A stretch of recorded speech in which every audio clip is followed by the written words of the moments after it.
Most people probably think that an on-premise AI setup for a local business is overkill, but I disagree. For example, I did a project recently with a local med spa business in the Phoenix area, and their entire business is running off of the Mac Studio, and it's doing 3 things that a $200 a month SaaS stack literally can't.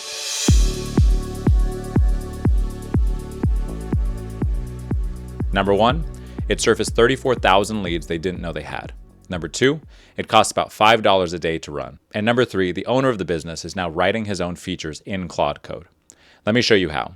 Now here's what we're actually working with. We're using a Mac Studio with an M4 Max chip, 36 gigabytes of unified memory, and 2 terabytes of internal storage. Honestly, it's about the size of a small stack of books. It draws about 120 watts under load. It's silent and it fits in a closet. Next to it, we have a Mac Mini with similar specs, even smaller. They sit together on a shelf in the owner's office behind a locked door. That's the entire hardware footprint.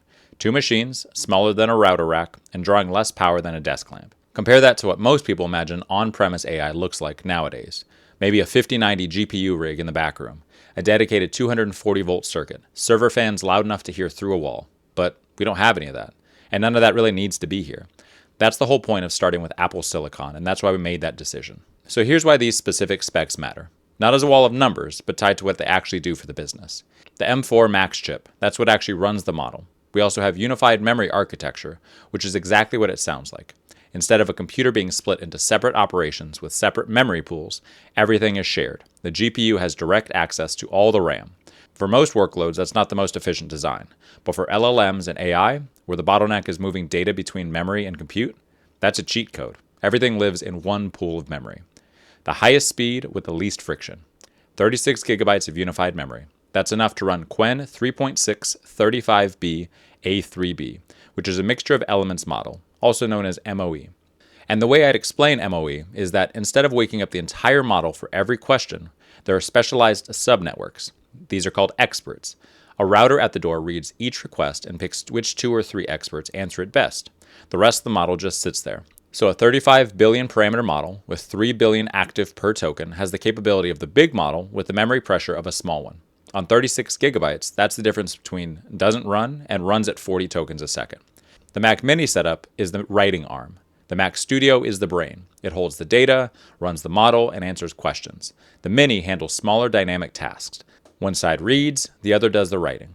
And they're both connected via Tailscale. Tailscale is a private mesh VPN built on WireGuard. You install it on every device, log in, and each device gets its own IP address on a virtual network only those devices can see. Everything is encrypted end to end. Nothing is exposed to the public internet, which means the owner can be sitting on the couch 10 miles away and chat with the system over SSH like he's standing in the office, and nothing is ever reachable by anyone who doesn't already have permission to be there.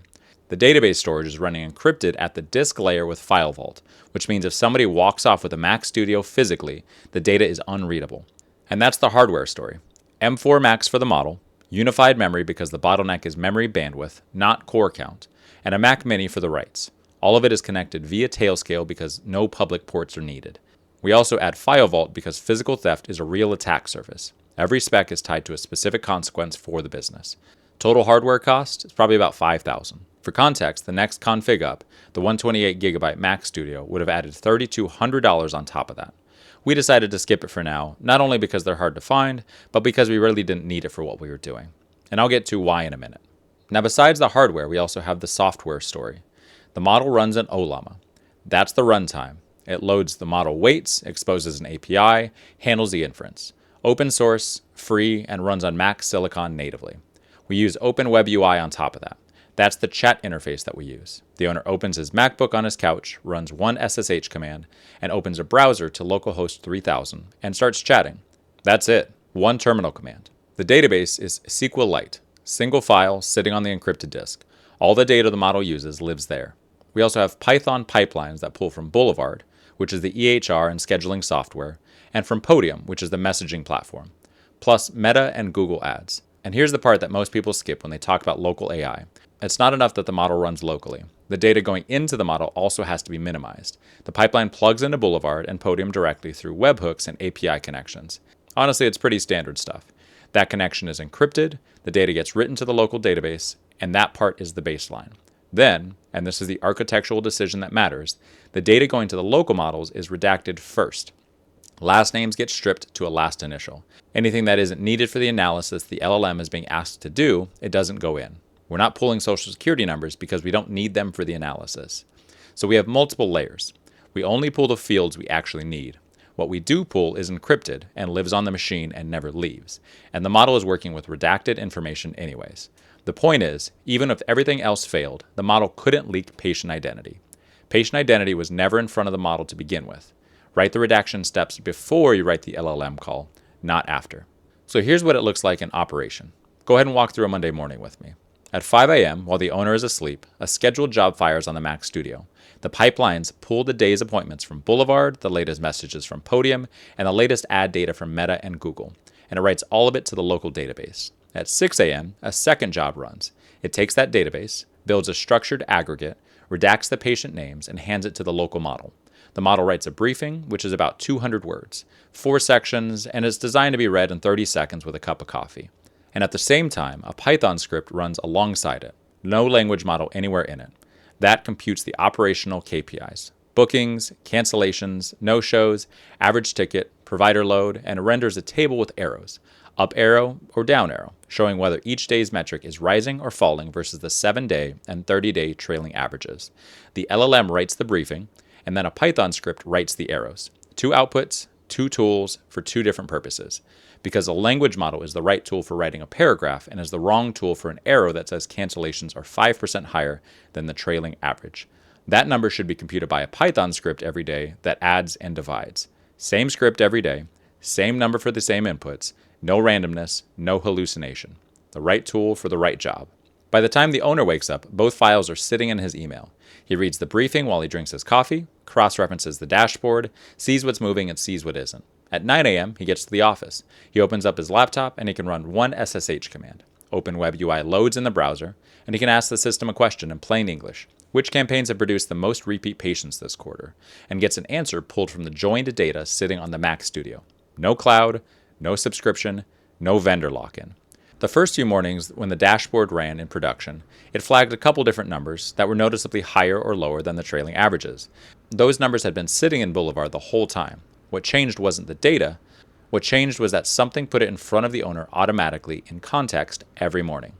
That's what living with it actually looks like. Not a chatbot, not a dashboard nobody opens, a continuous, low-friction window into the real operations of the business. Every morning, on time, automatically. And here's what this thing actually was able to produce. For tokens per second, we clocked around 39.94. We measured it. We estimated around 43 based on similar configurations people had posted online. 39.94 is right in that range, which means the install is healthy and there's no obvious bottleneck. Subjectively, it does feel slower than cloud models because cloud models are absurdly fast right now. But for what this does, send a prompt, get a thoughtful answer back, it's plenty. You can walk away and you can come back. The point of local isn't to win the speed benchmark, it's to be consistent. The data that we ingested was 50,000 contacts, 32,000 conversations, and over 300,000 messages, all in the local database, indexed, queryable, and the 12-month backfill ran overnight in a single TMUX session. I was able to sleep, came back in the morning, and everything was just there. The OAuth token had refreshed itself transparently in the middle of the run. First production test of that code path just worked. The headline finding? Roughly 34,000 people exist in their own systems as leads who never produced a follow-up visit. More than 4 or 5 matched customers had 1 appointment or fewer. That number came out of joining the Boulevard and Podium databases on phone numbers, a join that's invisible from inside either tool alone. Boulevard sees the visits, Podium sees the conversations. Only the join sees the gap. Now, as awesome as those numbers sound, and they do jump off the page really well, I want to be careful and I want to be honest with you. Because as much as those numbers were high, the owner understood the business because he had been running it for the last 4 years since it opened. And so a lot of those leads were never going to convert. Some asked about services the practice doesn't offer. Some bounced off pricing. But the numbers are still pretty striking, and it's the kind of pattern that doesn't exist anywhere except in the join. The operating cost was about $5 a day, electricity plus Tailscale, 0 cloud LLM spend. For context, companies spending massive money on AI right now, huge token usage, enterprise contracts, and not getting much back? That's the contrast. AI is more powerful when you understand what it doesn't do than when you focus on what it could potentially do. Now, there are a few mistakes that are worth talking about. Things we ran into and things that I didn't understand because I was ignorant until now. One thing was a 72B mistake. When you first get into LocalEye, you assume you can just download whatever model and run it on whatever machine. But the bigger the model, the more RAM it needs. The chat that I had been planning with knew the Mac Studio specs. I had told it, twice. And when we sat down to install the model in the terminal, it told me to download Qwen72B. I went, wait, that's not right. This thing can't run Qwen72B. And this all came because we had talked about potentially upgrading the Mac Studio from the 36 gigabyte unified memory to the 128 gigabyte Studio. We never actually purchased it, but the chat was confused and thought we had. The lesson here is to have a game plan before you sit down at the keyboard and to verify the constraints yourself. The other thing to think about is to make sure you have the right model for the right job. For example, I had picked a reasoning style local model for the summarization job at first.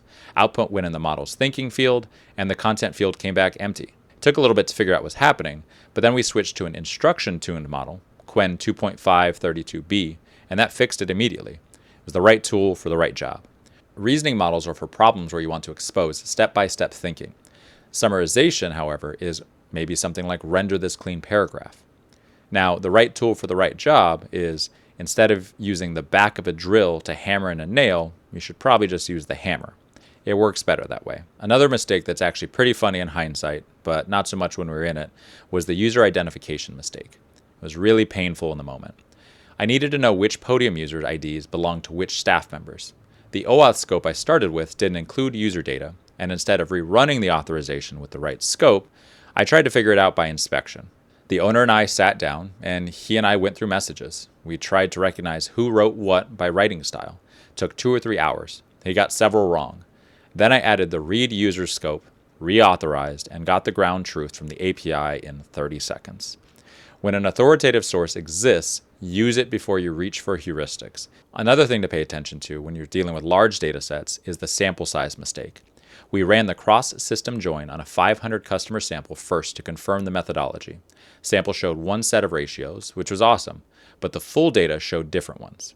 Both numbers were technically real, they just told different stories. The lesson is that if you need to do large data analysis, make sure you have all of your data before you make decisions. I know that sounds obvious, but in the moment, you might be excited about what you find with a small data set.